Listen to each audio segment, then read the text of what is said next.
gente, hoje eu quero falar um pouco sobre a ciência brasileira.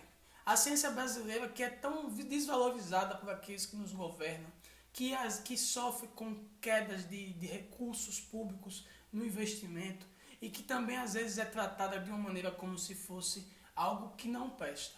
A verdade é que a produção científica brasileira ela tem subido nos últimos anos, mesmo com a queda de recursos e investimentos na ciência.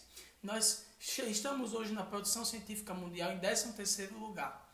Essa produção é medida a partir da quantidade de artigos científicos que são publicados. A gente também precisa entender que a maior parte da ciência brasileira é produzida nas universidades públicas.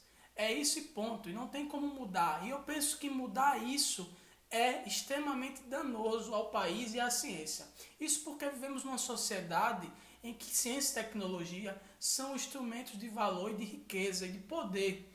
Então, o país ele tem que sim continuar valorizando a sua ciência e tecnologia dentro das suas universidades públicas e institutos que fazem isso, como o Embrapa, Instituto Butantan, dentre outros, que estão aí na vanguarda fazendo ciência.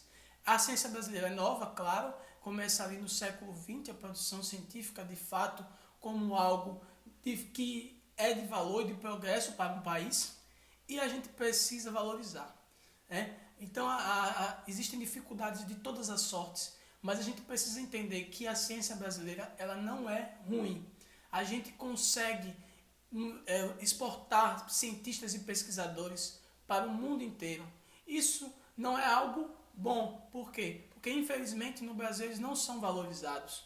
Além do mais, o investimento público, o investimento na ciência é cada vez menor, principalmente nos últimos anos. O recuo do investimento tem caído e isso é ruim para o próprio país, para a própria nação. Não adianta você ser, independente do seu espectro político, isso é ruim para todo o país. Além disso, nós também contribuímos com a ciência mundial, produzindo textos em língua inglesa. Isso já acontece muito. Também parcerias com outras instituições, enviando pesquisadores para fazer também pesquisas em outros lugares, publicando em revistas internacionais. É mentira aqueles que dizem que a ciência brasileira é ruim. Mesmo com todas essas questões de dificuldades, falta de investimento, burocracia, desvalorização, ainda é possível conseguir fazer tudo isso e a gente vê todas essas questões antenadas na ciência brasileira.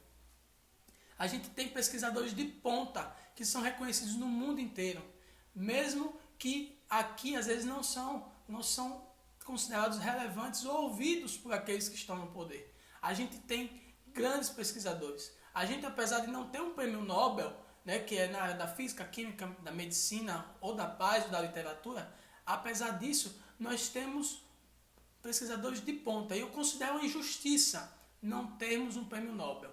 Mesmo assim, nós temos grandes pesquisadores de outras áreas, como geografia, que tem pesquisadores como Milton Santos, que já ganharam o prêmio mundial do ramo da geografia, que é reconhecido como do mesmo nível do prêmio Nobel. Então, essa ideia de que a ciência brasileira não presta, de que as universidades públicas não fazem ciência, fazem coisa irrelevante, é um mito, é algo que deve ser combatido. A gente contribui não só para o desenvolvimento do país, como também para o desenvolvimento do mundo. O que seria do agronegócio brasileiro se não fossem os pesquisadores que atuam nessas áreas das ciências agrárias? Se não fosse a Embrapa fazendo a pesquisa, é necessário valorizar a nossa ciência. Então, fiquem atentos a isso e combatam todos aqueles que acham que o Brasil é um país que não produz algo que é relevante. É isso, gente. Até mais.